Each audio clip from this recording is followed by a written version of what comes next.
సంఘటన ఉమ్మడి కర్నూలు జిల్లాలో జరిగిన సంఘటన, ఒక చిన్నపాటి బిడ్డ మీద ఏం జరిగిందో అందరూ మైనర్ బాలు ఏం చేశారు మీకు అర్థమైంది. నన్ను స్పందించమన్నారు. ఏం మాట్లాడాలంటే, ఒక 18 ఏళ్ళు దాటిన యువతనైతే ఎలాంటి పనిష్మెంట్ అని ఇచ్చేయచ్చు. ప్రతిసారి ఇలాంటి దుర్ఘటనలు జరిగినప్పుడల్లా ఒక మనిషిని ఎన్కౌంటర్ చేస్తే సమస్య తీరిపోద్దా అనేది ఎప్పుడు నాకు సందేహం. మరి ఏం చెయ్యాలి అనేది కూడా అందరూ కూర్చొని చేయాలి. అందుకని మన వ్యవహార శైలి, ముఖ్యంగా రాజకీయ నాయకుల్లో చాలా మార్పు రావాలి. వీరి భాషా వ్యవహారాల్లో ఇష్టం వచ్చినట్టు తిట్టేసి, ఇష్టం వచ్చినట్టు బూతులు తిట్టేస్తే, నాయకుల్ని రౌడీల్ని పెంచి పోషిస్తే చిన్నపిల్లలకు కూడా అది ఆలవాలం అయిపోయింది. అందుకని లా అండ్ ఆర్డర్ విషయంలో మీరు చాలా టఫ్గా ఉండండి. మన ఎమ్మెల్యేలందరికీ చెప్తా ఉన్నాను, మన ఎంపీలందరికీ చెప్తున్నాను. చాలా చాలా బలంగా ఉండండి, అన్కాంప్రమైజింగ్ ఉండండి లా అండ్ ఆర్డర్ సంబంధించి.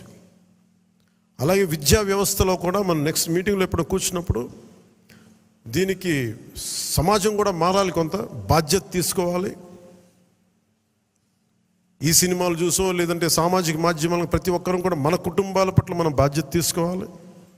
ఇదే నేను cabinet meeting, last cabinet meeting నేను వస్తూ ఉన్నప్పుడు ఒక తల్లి ఇక్కడ వచ్చి ఆగింది. నేను చాలామందిని మాట్లాడుతున్నప్పుడు తల్లి వచ్చి చెప్పింది, నా బిడ్డను తీసుకెళ్ళిపోయారు, 2-3 అమ్మాయిలు తీసుకెళ్ళిపోయాడు అంతకుముందు ఆ కుర్రాడు. 16 ఏళ్ళు వచ్చి తీసుకెళ్ళిపోయారు. ఇక్కడి నుంచి వచ్చిన 1 వారం రోజులు పట్టుకెళ్ళిపోయారు అబ్బాయిని. 9 నెలలు అయిపోయింది, నేను ఎవరికి చెప్పుకోవాలో తెలియట్లేదు. కంప్లైంట్ ఇచ్చాం మాచవరంలో. అంటే మన కేకే గారిని పంపించి వెంటనే కన్సర్న్ పోలీసు అధికారితో మాట్లాడితే 9 నెలల్లో సాధించలేనిది 9 రోజుల్లో తీసుకురాగలి. ఇది ఎందుకు చెప్తున్నానంటే, విజయం అని కాదు, ఒక చిన్నపాటి అధికారం ఇంత చేయగలదు. అలాంటిది 3000 మంది ఆడబిడ్డలు అదృశ్యం అయిపోయారు. వచ్చిన ఏ పరిస్థితుల్లో తిరిగి వచ్చారో మనకు తెలియదు, వాళ్ళు ఎంతమంది తిరిగి వచ్చారో తెలియదు.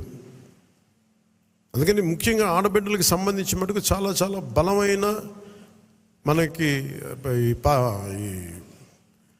లా అండ్ ఆర్డర్ సిచ్యువేషన్ చాలా బలంగా ఉండాలి. అందుకని మనందరం కూడా పర్సనల్గా, అపార్ట్ ఫ్రమ్ పార్టీ, మనందరం కూడా దీనికి భవిష్యత్తులో ఇలాంటివి జరగకుండా, నంద్యాల ఇన్సిడెంట్ లాంటివి జరగకుండా ఉండాలంటే ఏం చేయాలి? మాధ్యమాల్లో, ప్రసార మాధ్యమాలు కూడా నా కోరిక ఏంటంటే, ఎంతసేపు తిట్ల పురాణాలు కాకుండా మీరు ఇవ్వాల్సింది ఇలాంటి చర్చలు, ఇలాంటి దుర్ఘటనలు జరగకుండా ఉండాలంటే ఏం చేయాలి, దాని మీద కొంచెం హెల్తీ డిబేట్స్ పెట్టండి.